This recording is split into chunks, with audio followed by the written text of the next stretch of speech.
और उस पर नज़र रखे हुए हैं, कड़ी नज़र। स्थानीय पुलिस को भी परीक्षा और परीक्षा से पहले से ही जो स्थानीय हॉस्टल हैं, लॉज हैं, कोचिंग सेंटर्स हैं और ऐसे ही अन्य संस्थान जहां पर सामान्यतः अभ्यर्थी एकत्र हो सकते हैं या छात्रगणों का जमावड़ा होता है, उन पर निगरानी रखने और आसूचना संकलन और उस पर त्वरित कार्रवाई के निर्देश दिए हुए हैं। जिला स्तर पर जो व्यवस्थाएं की गई हैं और केंद्र स्तर पर जो व्यवस्थाएं उनके बारे में मैं बताऊंगा। परिषद, पुलिस मुख्यालय और राज्य सरकार इसके द्वारा जो है परीक्षा की सभी तैयारियां पूर्ण कर ली गई हैं। राज्य के मुख्य सचिव और पुलिस महानिदेशक के स्तर से 25 जुलाई को सभी जिला के जिला पदाधिकारियों, पुलिस अधीक्षकों और प्रमंडलीय आयुक्त सभी देखिए चाहे जो भी किसी भी तरह के सिस्टम होते हैं और कोई तंत्र होता है उसमें हमेशा नए नए प्रयोग करने और नए नए सुधार और समय के साथ की समय की आवश्यकताओं को इनकॉर्पोरेट करके उनको जो है और परिमार्जित करने की संभावना हमेशा रहती है। तो उन्हीं संभावनाओं का प्रयोग करते हुए हमने टेक्नोलॉजी का प्रयोग किया है और उसको हमने जो है अपने सिस्टम्स को और अपने प्रोसीजर्स को और इम्प्रोवाइज़ किया है। एक सवाल आपने कहा कि 546 या कुछ सेंटर से 545 जहाँ पे 2,90,000 के करीब अभ्यर्थी परीक्षा देने जाएंगे और काफ़ी है। 31 जुलाई की रात्रि से जो है अपना प्रारंभ कर चुके हैं जो है वो। अभी तक यदि मैं जो है आपको आंकड़ा दूं तो जो हमारे 17,87,720 कैंडिडेट्स हैं, इनमें से हमारी साइट को विजिट कर चुके हैं 14,91,428।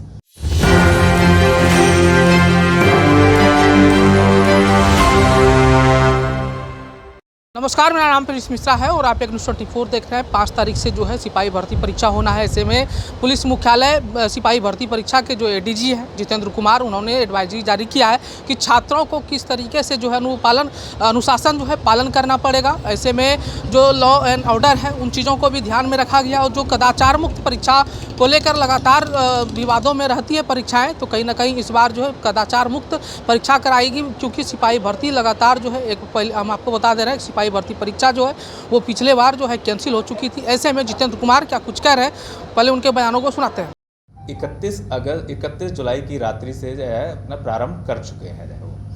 अभी तक यदि मैं जो है आपको आंकड़ा दूं तो जो हमारे 17,87,720 कैंडिडेट्स हैं, इनमें से हमारी साइट को विजिट कर चुके हैं 14,91,428। उन्होंने अपने बारे में डिटेल देख ली हैं कि उनके एग्ज़ाम किस तिथि को हैं और किस ज़िले में हैं। और ये पहली तिथि जो 7 अगस्त है, इसके एडमिट कार्ड डाउनलोड हो चुके हैं 1,90,464। करीब 2,90,000 के करीब हैं, उसमें से 1,90,000 अपने एडमिट कार्ड डाउनलोड भी कर चुके हैं। अब मैं आपको इस एग्ज़ाम के बारे में जो राज्य स्तर पर, मुख्यालय स्तर पर जो तैयारियां की गई, जिला स्तर पर जो व्यवस्थाएं की गई हैं और केंद्र स्तर पर जो व्यवस्थाएं उनके बारे में मैं बताऊंगा। परिषद, पुलिस मुख्यालय और राज्य सरकार इसके द्वारा जो है परीक्षा की सभी तैयारियां पूर्ण कर ली गई हैं। राज्य के मुख्य सचिव और पुलिस महानिदेशक के स्तर से 25 जुलाई को सभी जिला के जिला पदाधिकारियों, पुलिस अधीक्षकों और प्रमंडलीय आयुक्तों और क्षेत्रीय पुलिस महानिरीक्षकों एवं उप महानिरीक्षकों के साथ वीडियो कॉन्फ्रेंस के माध्यम से वार्ता की गई है, समीक्षा की गई है और इस परीक्षा को कड़ाई से संपन्न कराने के निर्देश दिए गए हैं। परीक्षा के सुचारू संचालन के लिए और कदाचार मुक्त कराने के लिए सभी जिला के जिला पदाधिकारियों को इस परीक्षा के लिए, इनफैक्ट केंद्रीय चयन परिषद की जितनी भी लिखित परीक्षाएं होंगी उन सब के लिए एक्स ऑफिशियो परीक्षा संयोजक यानी कि एग्ज़ाम कोऑर्डिनेटर उनको नामित किया गया है और साथ ही जिला पुलिस अधीक्षकों को एग्ज़ाम को कोऑर्डिनेटर, सहायक संयोजक इनको नामित किया गया है। तो इस प्रकार से ये जिम्मेवारी जिला स्तर पर डीएम और एसपीज को परीक्षा के सफलतापूर्वक और स्वच्छतापूर्वक संचालन के लिए दी गई है। हमने अपनी पहले की व्यवस्थाओं में राज्य के सभी साइबर थाना, मुख्यालय के साइबर थाना और आर्थिक अपराध इकाई के स्तर से सोशल मीडिया आदि पर अपनी जांच, निगरानी प्रारंभ कर चुके हैं वो, और ये लगातार जो है पूरी अवधि तक चालू रहेगी और चलती रहेगी। और वो किसी भी संदिग्ध बातों पर अपने जो उनके जो एल्गोरिथ्म हैं उसके आधार पर संदिग्ध बातों या कि इंडिकेशंस उनको जो है एनालाइज कर रहे हैं, जांच कर रहे हैं और उन पर कार्रवाई कर रहे हैं और उस पर नज़र रखे हुए हैं, कड़ी नज़र। स्थानीय पुलिस को भी परीक्षा और परीक्षा से पहले से ही जो स्थानीय हॉस्टल हैं, लॉज हैं, कोचिंग सेंटर्स हैं और ऐसे ही अन्य संस्थान जहां पर सामान्यतः अभ्यर्थी एकत्र हो सकते हैं या छात्रगणों का जमावड़ा होता है, उन पर निगरानी रखने और आसूचना संकलन और उस पर त्वरित कार्रवाई के निर्देश दिए हुए हैं। और आपने अभी देखा भी होगा कि कल आर्थिक अपराध इकाई ने एक एडवाइजरी भी लोगों को जारी की है, उसके बारे में भी जो है मैं आगे बताऊँगा। परीक्षा केंद्र पर जो व्यवस्थाएं हैं वो जो है ये हैं कि हर एक परीक्षा केंद्र पर हमने व्यापक व्यवस्थाएं की हैं। सभी एग्जामिनेशन हॉल और अन्य महत्वपूर्ण स्थान जहां पर क्वेश्चन पेपर्स रखने के बॉक्स रखने की व्यवस्था हो, खोलने का, या जो है अभ्यर्थीगण जो है जहां पर आ जा सकते हैं, जैसे सिविक अमेनिटीज़, वॉशरूम्स आदि, वहाँ पर सीसीटीवी से निगरानी की जाएगी और उसका लाइव फीड हमारे कंट्रोल रूम में रहेगा जो है। ये लाइव निगरानी होगी और इस पर लाइव फीडबैक भी होगा जाएगा। और हर रूम में और अन्य स्थानों पर जैमर भी तैनात किए गए हैं और ये जैमर 5G और वाईफाई इन सभी तरह के सिग्नल्स को काट सकते हैं जगह वो। तो ये सभी में तैनात रहेंगे एग्जामिनेशन प्रारंभ होने के समय से पहले से और एग्जामिनेशन समाप्त होने के बाद तक। एक चीज़ और जो है मैंने बताना जो है मैं भूल गया कि हम एग्ज़ाम एक शिफ्ट में ले रहे हैं। एक दिन में एक ही शिफ्ट होगी 12 बजे से 2 बजे के बीच की। और केंद्राधीक्षकों से हम सीधा संवाद कर सकें, अपनी बात कह सकें और उनकी बातों को जैसे, तो उसके लिए हॉटलाइन की व्यवस्था भी हमने अपने कंट्रोल रूम से की है, जो सीधा वहाँ पर जाए, सीधा उनसे वो बात कर सकते हैं और वो सिर्फ हमसे बात कर सकते हैं, आपस में उस फ़ोन पे किसी दूसरे नहीं, क्योंकि जैमर रहेगा तो इसलिए सामान्यतः सिग्नल बंद रहेगा और मोबाइल वहाँ पे कोई ले जा नहीं सकता है। अब अभ्यर्थियों जो हमारे मेन स्टेक होल्डर्स हैं इसके लिए जो है, तो उनके बारे में जो है उनसे संबंधित जो सूचनाएं हैं जो उनको जाननी चाहिए और उसके बारे में अवगत रहना चाहिए और तैयार रहना चाहिए, वो भी मैं आपके माध्यम से उन सभी को सूचित करना चाहूँगा। पहली चीज़ तो ये है कि अभ्यर्थियों को गृह जिला आवंटित नहीं किया गया है, उनको बाहर के ज़िलों में ही परीक्षा देनी होगी और ये वो जान चुके हैं, तो इसलिए अब उनके लिए कोई ये नई बात नहीं है। फिर भी जो है, और ये हमने जो प्रकाशित किया था सूचना उसमें भी अवगत किया था। जिला, तिथि और केंद्र इन सब का आवंटन रैंडमाइजेशन तरीके से किया गया है। ऐसा नहीं होगा कि एक जगह सभी जगह चले जाए। तो ये रैंडमाइज पहले आप यूँ समझें कि एक गृह जिला से एक ज़िले के जितने कैंडिडेट्स हैं उनको 6 में डिवाइड किया और फिर उसके बाद सेंटर्स में जो है उनको रैंडमाइज़ किया गया। तो ये प्योरली रैंडमाइजेशन एल्गोरिथम को यूज़ करके उनके सेंटर आवंटित किए गए हैं। और एडमिट कार्ड जैसा मैंने बताया कि एग्ज़ाम की तिथि से सिर्फ 7 दिन पहले ही वो डाउनलोड कर सकते हैं, उससे पहले नहीं। परीक्षा 12 बजे से है, लेकिन परीक्षा में प्रवेश 9:30 बजे से प्रारंभ हो जाएगा और 10:30 बजे तक वो प्रवेश कर सकते हैं। तो इसलिए सभी अभ्यर्थियों को मेरा जो है सुझाव होगा कि वे समय से पहले जो है वहाँ पहुँचें, ताकि चेकिंग फ्रिस्किंग में जो समय लगना है उसको ध्यान में रखते हुए, क्योंकि हमने चेकिंग फ्रिस्किंग की व्यापक व्यवस्था की है जिला पुलिस को, और उनको जो है ये कि पर्याप्त संख्या में HHMD, DFMD और जो ट्रेंड पर्सनल हैं वो वहाँ पर तैनात रहेंगे। इसके लिए उनको सभी को निर्देश दिया है और मुख्य सचिव और पुलिस महानिदेशक की जो समीक्षा बैठक थी उसमें भी इस बात पर बहुत ज़्यादा गहराई से और ज़्यादा जोर दिया गया है कि इसमें किसी भी प्रकार की कोताही नहीं हो, ये इंश्योर किया जाएगा। अभ्यर्थियों की पहचान के लिए जाए कि सही व्यक्ति पहचान कर रहा है और पररूप धारण यानी इम्पर्सोनेशन या जिसे स्कॉलर हम लोग आम बोलचाल की भाषा में कहते हैं, उसके लिए उनको जो निर्गत ई प्रवेश पत्र है उसी पर उनको एंट्री दी जाएगी। उसमें हमारे कुछ जो है हिडन कोड्स भी हैं जिसके लिए जो है उसको कॉपी नहीं किया जा सकता है और बिना ई कार्ड एडमिट कार्ड के कोई प्रवेश नहीं कर सकता है। और उसके साथ हाँ, ये सबसे पहले मैं तीसरे पॉइंट पर आता हूँ। ये एडमिट कार्ड पर जो है ये सूचना रहेगी और जो हमने 11 जुलाई को जो सूचना प्रकाशित की उसमें भी ये बातें लिखी गई हैं, तो इसलिए इसके बारे में वे सभी अवेयर हैं।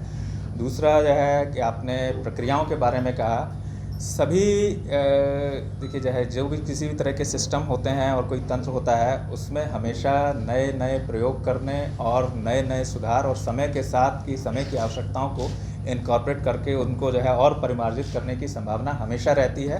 तो उन्हीं संभावनाओं का प्रयोग करते हुए हमने टेक्नोलॉजी का प्रयोग किया है और उसको हमने जो है अपने सिस्टम्स को और अपने प्रोसीजर्स को और इम्प्रोवाइज़ किया है। एक सवाल आपने कहा कि 546 या कुछ सेंटर्स हैं 545 जहाँ पे 2,90,000 के करीब अभ्यर्थी परीक्षा देने जाएंगे। गौर काफ़ी है, सेंटर्स कम है, तो सिस्टमैटिक तरीके से चूँकि आपने कहा कि 2.5 घंटे पहले आप प्रवेश कर सकते हैं। देखिए आवागमन के लिए ट्रेन बसेज वहाँ उड़ता ना करे, वहाँ भी शांति व्यवस्था बहाल रहे, इस पर ही फोकस रहेगी आज। बिल्कुल है, ये पहले से ही जो है सभी डिस्ट्रिक्ट मजिस्ट्रेट्स और एसपीज को ये इन्फॉर्मेशन है। इसीलिए जो है इसी वजह से हमने 2 शिफ्ट ना करके एक ही शिफ्ट में किया है। इसी वजह से एक कारण ये भी था कि संख्या बहुत ज़्यादा हो जाती है और हमने कोशिश की है कि परीक्षा का समय भी 12 बजे से रखा है कि और डिस्टेंसेज वो अपना जो है परीक्षा का जो है किस ज़िले में है वो पहले से जान लेंगे, तो अगर कोई ऐसा संभव हो तो वो अपना उस समय भी जा कर के कर सकते हैं। लेकिन हमने जो है जब उनको जो है लॉज वगैरह के बारे में बताया, ये मैं जो है मेंशन करना भूल गया कि ये रेलवे स्टेशंस, बस स्टैंड्स, टैक्सी स्टैंड्स आदि पर भी जो है हमारी जो है लॉ एंड ऑर्डर के पॉइंट ऑफ से भी और निगरानी के पॉइंट ऑफ व्यू से भी हमारी जो है व्यवस्थाएँ रहेंगी और सभी जिला पुलिस अधीक्षक इसके बारे में अवगत हैं। सर क्वेश्चन क्यों नहीं देते हैं सर? आंसर की भी नहीं दिया जाता है सर एग्जामिनेशन में। हमारा जो परीक्षा है इसमें पुलिस मैनुअल का अपेंडिक्स 103 उसके अनुसार हम परीक्षा कंडक्ट कराते हैं, तो उसमें जो प्रावधान है उस हिसाब से ही हम जो है कार्रवाई करते हैं, उसके बियॉन्ड हम नहीं जा सकते हैं। तो अभी के में ये प्रावधान नहीं है। अभ्यर्थी बहुत मेहनत करते हैं और अब उनको सबसे ज़्यादा पास फेल होने से पेपर लीक होने का डर लगता है। तो जिस तरीके से आपने इस बार जो बताया है कि ये सब चीज़ें होंगी, तो आप आश्वस्त कर सकते हैं उन अभ्यर्थियों को कि इस बार ऐसा कुछ नहीं होगा? हाँ, मैं तो आश्वस्त कर रहा हूँ कि हमने जो व्यवस्थाएं की, इनफैक्ट आज आपके सामने इसीलिए हम आए हैं, आप शायद लेट आ गए थे जो है, तो जो है तो इसीलिए जो है आज सामने भी हम आए हैं आपको बताने के लिए और पूरी बिहार की जनता को आश्वस्त करने के लिए कि हमने तैयारियां की हैं। राज्य सरकार ने, पुलिस मुख्यालय ने और जिला स्तर पर जो है जिला प्रशासन ने और केंद्रीय चयन परिषद ने तैयारियां की हैं कि हम परीक्षा को स्वच्छतापूर्वक संपन्न कराएंगे।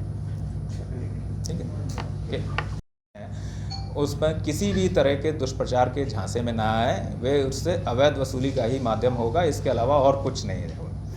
और परिषद के स्तर से अभ्यर्थियों से वो दूरभाष या सोशल मीडिया इनके माध्यम से हम व्यक्तिगत संपर्क नहीं करते हैं।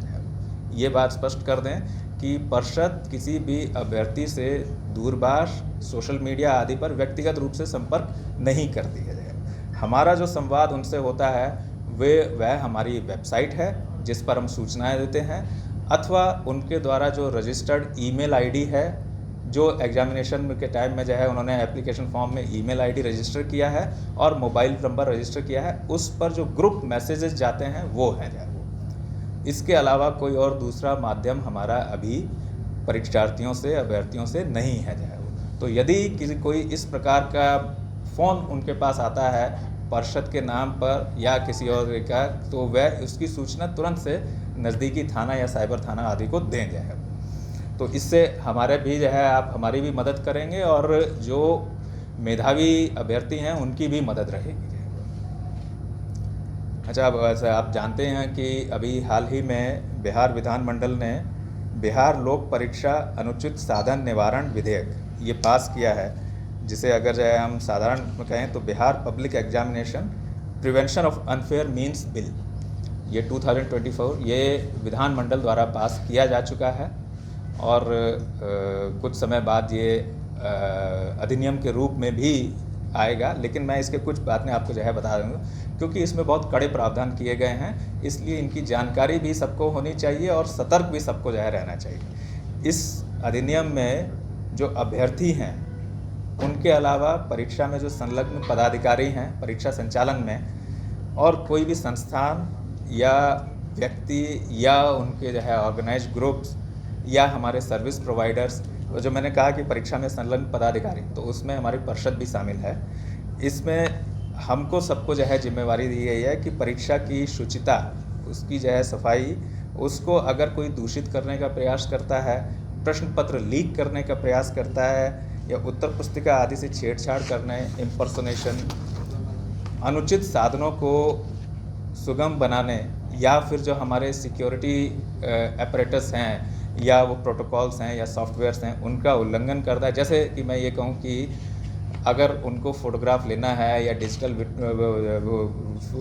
फिंगरप्रिंट लेना है, उसमें अगर कोई आनाकानी करता है तो ये भी इसमें दंडनीय है। जो वो इन सभी को अपराध माना गया है। धोखा देना, जाली वेबसाइट बनाना या इनको उस तरह के जो है कोई और दूसरे कर रहे हैं, ये सभी अपराधों को दंडनीय बनाया गया है इसमें जो है। तो इसलिए ये जो पिछला जो परीक्षा संचालन अधिनियम था 1981 का, वह बहुत ही हल्का था, ये बहुत ही कड़े है जो है वो। और ये सब सतर्क रहें इसमें, अभ्यर्थी, उनके परिजन और साथ साथ जो है सभी पदाधिकारी और साथ ही एजेंसियां जो हमारी इन्वॉल्व हैं उसमें जो है सभी लोग। तो ये सभी को जो है इसमें लायबल बनाया है, जिम्मेवार बनाया है, सभी की अकाउंटेबिलिटी फिक्स की है कि किसी भी स्तर से यदि कोई कोताही होती है या जालसाजी होती है या संलिप्तता होती है तो वो किसी पर भी बख्शा नहीं जाएगा और वो दंडनीय होंगे। इन सभी अपराधों के लिए जो है 3 वर्ष से 10 वर्ष तक की सजाएं हैं और जुर्माना है जो कि 1 करोड़ का भी हो सकता है या उससे ज़्यादा भी हो सकता है।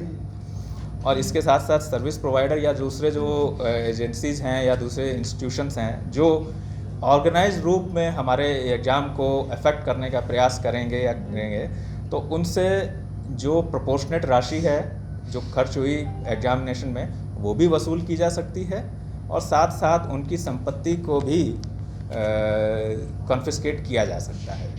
ये सारे प्रावधान हैं इस एक्ट में। ये सभी क्राइम्स कॉग्निजेबल हैं, नॉन बेलेबल हैं और नॉन कंपाउंडेबल हैं जो है वो। तो इसलिए और इनका इन्वेस्टिगेशन डीएसपी या उनसे वरीय पदाधिकारी करेंगे। तो मेरी तरफ से इस परीक्षा के लिए 7 अगस्त से जो आयोजित हो रही है परीक्षा, उसके बारे में ये बातें थीं और मैं फिर से सभी अभ्यर्थी जो हमारे अभ्यर्थी इसमें शामिल होंगे उन सभी को मेरी शुभकामनाएं कि वे अपने तैयारी और अपने मेधा पर विश्वास रखकर जो है इस परीक्षा में भाग लें।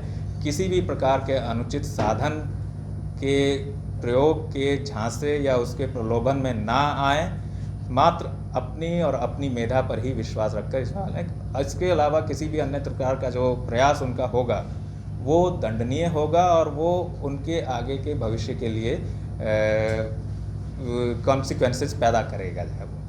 तो मेरी तरफ से सभी को शुभकामनाएं और मैं ये आश्वस्त कराता हूँ खुद को कि हम परीक्षा परिषद, पुलिस मुख्यालय और राज्य सरकार इस परीक्षा को स्वच्छतापूर्वक और सही प्रकार से कराने के लिए कटिबद्ध है।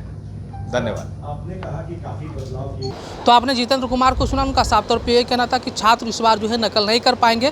छात्र को किसी भी प्रकार का इलेक्ट्रॉनिक सामान, कलम, पेन इत्यादि को लेके परीक्षा केंद्र के अंदर लेके जाना वो सख्त मनाही होगी, क्योंकि जो भी हम लोगों ने मुहैया कराई है वो परीक्षा केंद्र के अंदर ही मुहैया कराई है। क्योंकि कलम से लेकर पेपर तक का जो है अब हम लोगों ने जो है अवलोकन करना शुरू कर दिया है और साथ ही साथ जो सुरक्षा दृष्टिकोण है वो हम लोगों ने जो है बाथरूम तक जो सीसीटीवी निगरानी रहेगी वो हम लोग जो है लाइव देखेंगे कि क्या गतिविधि है। वहाँ की तमाम चीज़ों को लेकर हम लोग गतिविधि बनाए रखेंगे। लॉ एंड ऑर्डर की बात कर लें तो पुलिस स्टेशन से लेकर जो है आप बस स्टैंड की बात कर लें, रेलवे स्टेशन की बात कर लें, परीक्षा केंद्र के नज़दीक बात कर लें, तो कहीं ना कहीं इन चीज़ों पर भी पुलिस की निगरानी रहेगी।